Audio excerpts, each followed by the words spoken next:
Border Management Authority Commissioner Michael Masiapato says resources are stretched even as teams work to stop drug smuggling and illegal immigration. He says new technology is key to fighting cross-border crime. Masiapato is leading a South African delegation meeting with their Eswatini counterparts about border crime prevention. And Mweli Masilela is live for us from Budplas with the latest. Mweli, good morning.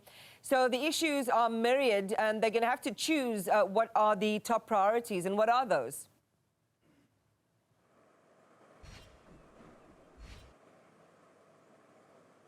Yes, Iman, quite a number of issues, but mainly about the issue of border management. You'll know that South Africa and Eswatini have been cooperating for a long time in as far as clamping down on criminal activities is concerned. But of course, it's not only about that. We know that these are trading partners also for the longest time. So the movement of goods as well as people between the two countries is very important, looking into the future as well. That is why Dr. Mike Masiapato, they're emphasizing that improvement in technology is very important, not only for the movement of goods and persons, but also to monitor the criminal activities along the borderline.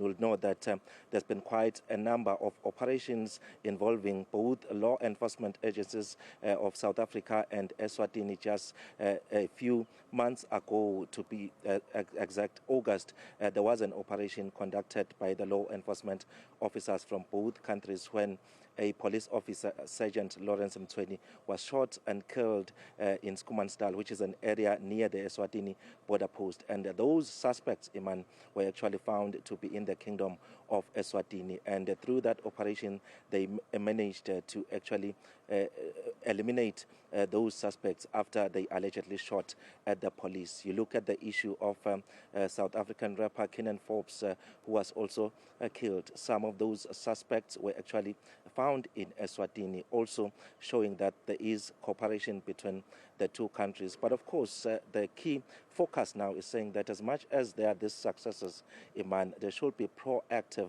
measures. If someone commits a crime in South Africa and runs into Eswatini, there should be systems in place to be able to detect even before these people cross into the kingdom of Eswatini. So those will be parts of the discussion in as far as the engagements are concerned here. But also we're expecting the Commissioner of the Police in the Kingdom of Eswatini, Vusi Manoma Masango, to be part of this gathering or engagement today. But unfortunately, we are told that he's engaged in other national activities in his country. But of course, we are told there will be a delegation that will be sent to be part of these engagements. And also, we are hoping, Iman, that we'll get an update in terms of the statistics, because there is a concern to say that in terms of drug smuggling, Eswatini is seen as a route now in terms of transit of these drugs. You'll know that just recently in Volkskraft there was that discovery of a 350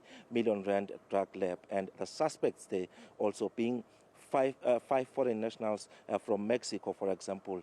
It's not known as to how did they make their way into South Africa. So those are some of the concerns to say that in looking into the future, what is it that can be done to clamp down on those criminal activities? But of course, as you have rightly put it, the Border Management Authority saying that they are doing their best to actually combat crime. But in terms of resources, they are struggling, Iman. More should be pumped into those actually strategies to ensure that this issue is dealt with not only between South Africa and Eswatini, but also other neighboring countries.